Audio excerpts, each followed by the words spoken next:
J'étudie l'attention visuelle, qui est le processus qui nous permet de focaliser sur les choses importantes et qui nous intéressent et que nous voulons faire, sans être distrait par d'autres choses dans l'environnement. Par exemple, lorsqu'on conduit la voiture, ça nous permet de se focaliser sur la route sans être distrait par notre portable qui sonne, par exemple. Mais de l'autre côté, l'attention nous permet aussi de ne pas être trop concentré sur les choses et quand même détecter les choses importantes et inattendues dans l'environnement. Par exemple, comme un piéton qui commence à traverser tout d'un coup, et il ne faut absolument pas qu'on le rate. Et donc, ce que moi j'étudie, c'est comment notre cerveau maintient cet équilibre entre focalisation et distraction et comment c'est perturbé aussi chez des patients avec des lésions cérébrales. Voilà.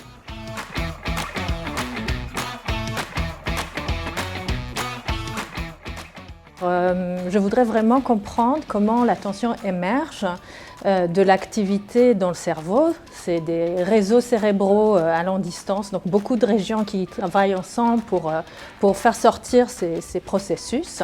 J'aimerais bien les comprendre, mais suffisamment bien pour pouvoir établir l'activité chez ces patients qui ont des troubles d'attention suite aux lésions cérébrales, aux problèmes dans le cerveau.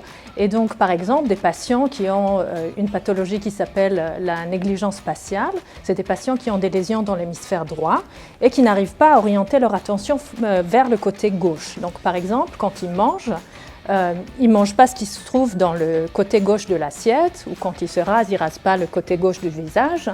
Et quand ils marchent, ils ont une tendance de trébucher sur les obstacles sur leur gauche.